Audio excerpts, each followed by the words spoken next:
Bonjour, bonsoir, très chers internautes. Il y a Pedro Production Grâce TV. En tout cas, un grand merci à vous. Surtout dans WhatsApp, et commentaires vraiment et raté vraiment quand très chers internautes. Il y a Pedro Production Grâce TV. En tout cas, nous avons s'abonner massivement. On est capable de information vrai. On est vraiment comme kaka. Qui m'a bien fait c'est les patrons de tous les patrons. Papa Pedro Kangila, Pedro Kangila et il y a Maman Tete Ngolo donc Maman Tete Ngolo. Sans oublier aussi Annabelle Kangila, Jérémy Kangila, Jemima Kangila et bébé Grâce Kangila. Et pourquoi pas mon vieux Ben Bala le Gaulois, c'est en Amérique. Il y a Maman Bijou Kinung Prado. Et sans oublier aussi ma fille chérie, bébé la joie Nomele. Et ma femme est la mère de mes enfants, Suzy, ma famille, mon mari, un grand merci aussi à mon cordon, Papa Sola, il y a Maman Lili Moyo. Donc voilà, très cher internet, il y a peu de pour Grâce TV. Lelo na Mbelibino, donc analyste, mon nene vraiment dans beaucoup de Congo, la combo il y a Papa Fiston. Kabe ya to sukaka ka yena benga ka FK donc FK fils Kabe ya ka nengeza to sola nini mboko na biso marché uta wapi oyo papa na biso Fati azo pour pouvoir mboko na biso tambola nini to sola bon je dis déjà bonjour à mon invité. Ouais bonjour Ndekwerité Kin 24 voilà Maël journaliste Maël et puis na chaîne na biso yo ko pesa biso d'information ici. Merci na ba kongomani nyonso o ba Holandanga lelo un étando pour de quoi bien nga na bio bien moi bataille avec moi occupé préparation en mobile bien dans sala donc le nabino le roi de kolanga lo ba na vérité na kita na plateau de ba okabola teke makongo manyo so ba yo ka hôtel bon. Ouais, merci beaucoup Ndeko FK fils Kabea de kotala peuple congolais vraiment bazolela pena ya makasi kaka ndenge salaka bon. Ah, biso toloba bosolo, apina toloba vérité, apina toloba vérité. Boni bila ya gouvernement ozobenga bon warrior. Merci beaucoup de vérité. Na banzete yambona loba makambo yo na lekana ba chaîne ebele betande ebele o bande ko ba meka ko benganga. Na explica ki etando ike kotalisa ba kongomani. Ke soki na vie moni mutu akobeta tolo ngai soko landeli ye malamu akoki kozala moto na lokuta akozala aventure akozala moto aya mpona kotrope population motulu otuninga eza malamu ezomérite mpe réponse gouvernement ya bawario oyo ekambami mpa mwana mboka ndeko Sama Lukonde nakosa yo te mwana mboka ndeko héritier ça m'engage que moi na bilan ata ekongomani et la salle bilan nga gouvernement va wario ne tulubaka na kiluba tijemu 0 par rapport à quoi 4 et le qualité bilan na bango ta 0 pambate de ko Sama Lukonde mukuru bataki premier ministre na gouvernement na parlement biso za présent abi lo kwa batie biso biloko kokita lo kwa batie biso peuple congolais kolia malam mais après quelques années ya mandat na ye kende na wenze ndeko hérité kende ko tuna biloko akolia beta tourna ba alimentation tuna biloko akolia o tuna ba mama soit zoka micro ya ndeko arisa o filmer awa to sala baladère o tuna la population congolaise o kande ba koloba na micro na yo na ba biloko za ya komata vraiment mais na wenze papa lelo lo kolokola pilipili na mboka Congo o te ba tolo ba su boloba kia wa ono farine ebungi pona bitumba bande ko anga muso ya risi kuna bako solo ba pe pilipili ko uta nga barisi bien tomate oyo biso mabele ya Congo eza beni Congo eza beni na mabele na yango eza mboko oyo nzamba yebi eza kopambola maka pona ba diamante ba kolta te kita mboka te to ba richesse ebele oyebi ke mbila eutaka na Congo basala mafuta mbila wa bazokena ngo libanda ya mboka bato bazoteka courant oyo bato bazosalela libanda ya mboka bapeye ebele euta na Congo mbika ezali awa pétrole eza na Congo nyonso ezali nguba bapeye lokola ba Cameroun bapeye lokola bapeye pembeni awa no ba Sénégal ba Congo Brazzaville bavivre na manyoko na bilanga pourquoi agriculture ya Congo eza négligé mboka ezokufa toske wapi lelo bopesi biso raison ke gouvernement Sama Lukonde bazokoka basa eloko te gouvernement bawario 0 bazokoka te 0 bata bongo tata ekolo esenge fa benga na gouvernement oyo mpona nga en tant que congomani a changé gouvernement toki ata na remaniement premier ministre na gouvernement na bakweya apona bato bakoki kosunga oye baotya na ere 2023 eza pasi Donc état que moi na mboka ndeko fils Kabeya ndenge ezomona maponami ya 2023 ekozala ou pas. Peuple congolais souhaite na eza maponami eza. Souhaite na biso ba Congomais nous souhaitons que tata ekolo lokola annonça que il faut maponami eza. Mais par rapport à l'enjeu politique de total la bande kwa ngambo FCCP na bande kwa ngambo Union Sacrée ndenge ba kondongwana na mona ete maponami kozati. Ba mo beta biso au théâtre de chez nous. Maponami kozati sous 2023. Pour pas mater le lot toza déjà fin avril. Donc déjà fin avril tokota mai mois de mai. Recensement salamité. Kino lelo arolme ko salamaka kino tokela maponami. Et puis ndeko kadima depoza kita bokonzi ya seni kino lelo ba pesi frère fonctionnement. Mboko to kende wapi. Bien sûr, tata ekolo lokwa maponami zate yondo za garde de la nation yondo kotambu sekolo to kende na remaniement pour na gouvernement ya sika. Gouvernement ba wario oyo to bengi bato bazwa kokosa yo bakende nanu basale lo côté sa malukonde na gouvernement na mobimba bakende batika peuple congolais to changer gouvernement sika total ande to kotambola 2020. OK, merci beaucoup tolonga na koto ya présidence pe ndeko fils siko de kotala ndenge papa na biso gouvernement gouverneur ya ville province ya Kinshasa na kombo ya Jatiningo Bilambaka que je salue pas ça kini bopeto. Si les lots qui ne bopeto vraiment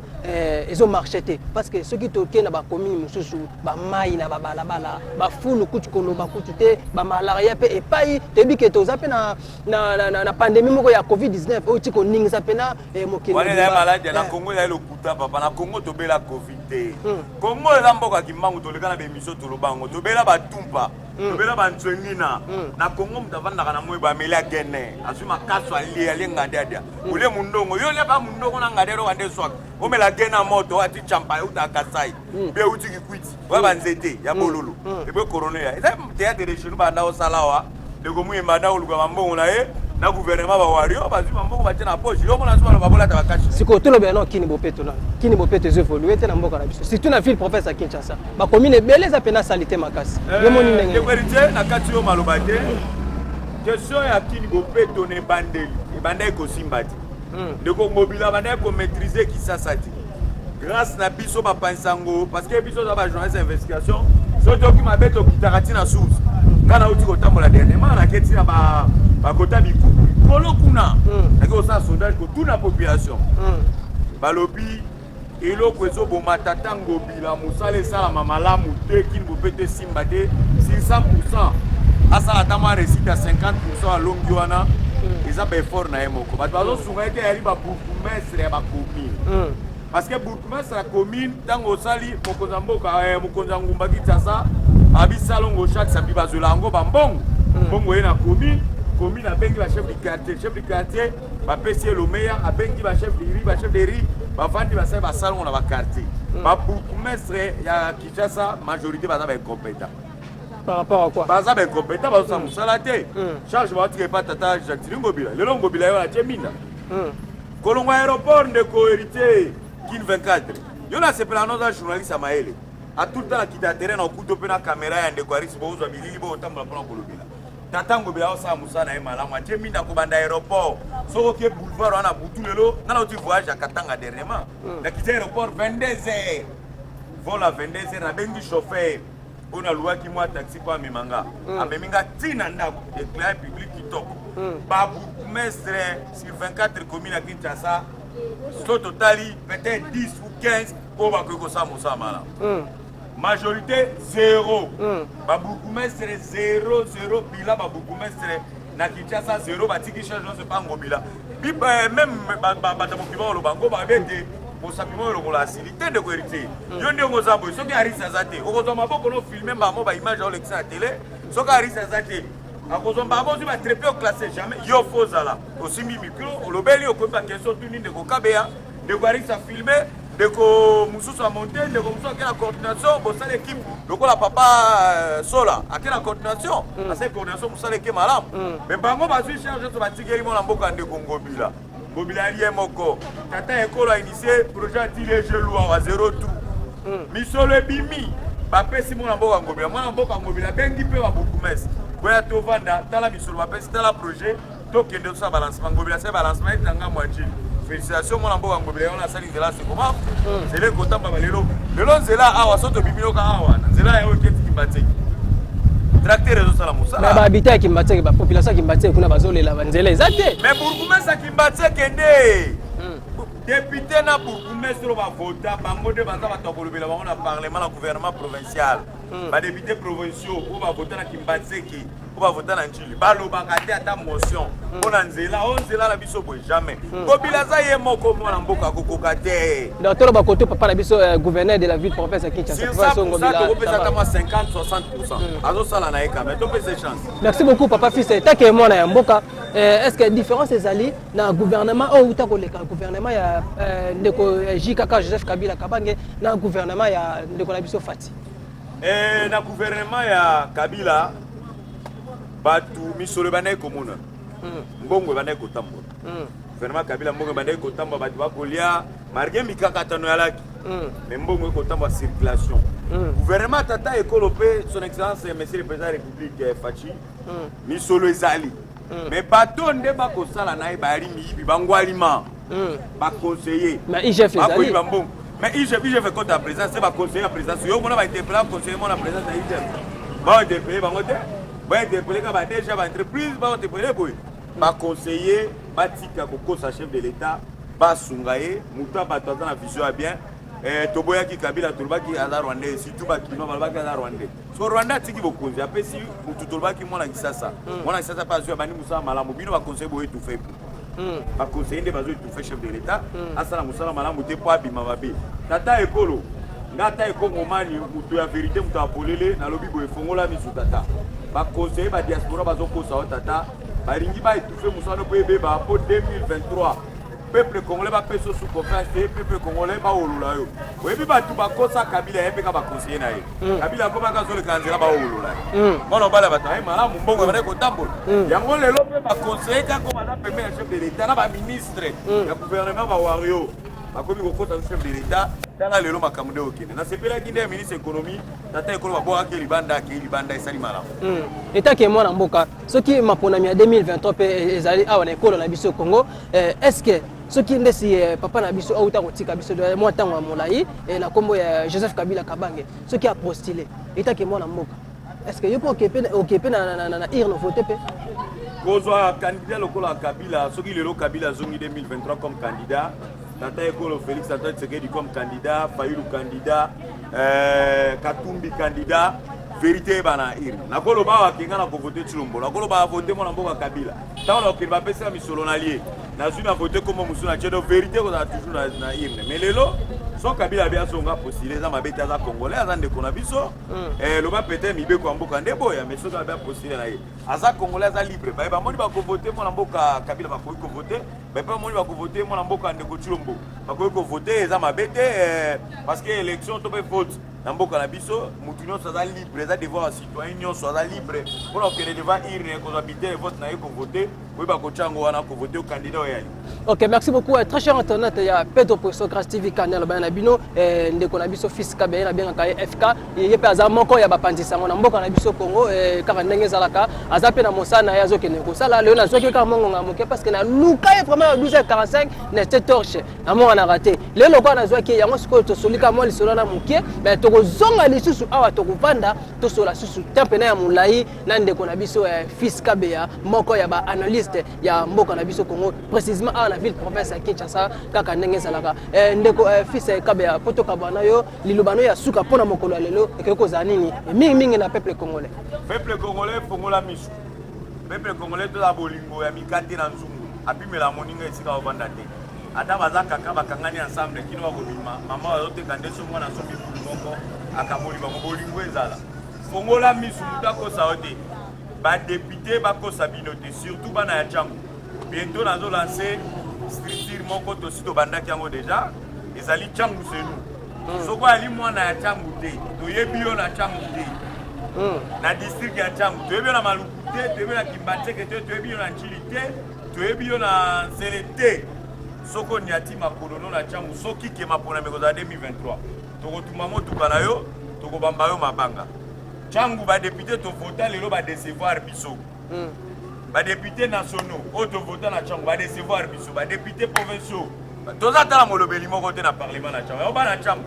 bako sabino pona polote bako sabino pona losote po dernièrement quand on a l'équipe na structure mi balé to créer chango chez nous pour ça sensibilisation et puis na ça dynamique belle les amis de FK esprit toujours ande ko balobi maman moko tuna abi tala oyo atiki mambo ya ko panza sangwa ko luka ba voter ngala la candidaté nali ko réveiller conscience ya bilenge ya chango bientôt to ko sala ba formation to ke de commune par commune pour ko lancer ba formation bande ko baya to réveiller conscience ya bilenge ya chango te 2023 so ma pona meza ba ko sala polo to soka pesi polo kamata yango lata apesi lo solia yango za mbongo ya Congo apesi yo mungu akamata lia maputa ba mama apesi go zo bassin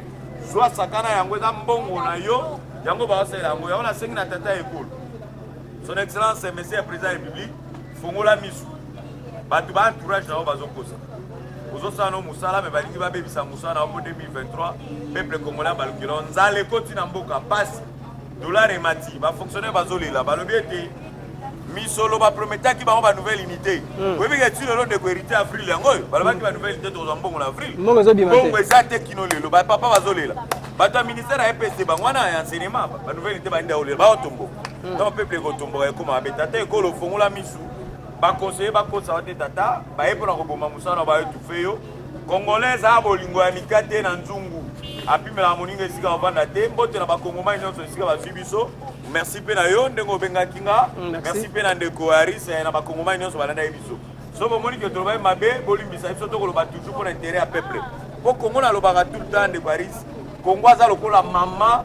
oyo aboti bana na ye bakosala na BCDC o bali na Rauba ko bali na Vodacom bali partout na entreprise ya minene mama azotama mataba liputa kotoboka soni Congo eza na nkide na olo mais mboka ezosouffrir peuple azosouffrir tata ekolo papa va former le peuple d'abord tala peuple na yo yo ba souffrir tata ekolo ebe tozali mokonzo aliaka nyama lito imoko te yana mato imbale babi mwa mkia ko beta munda mukolo abi ona bi ali lokwa mwa conseil ya muke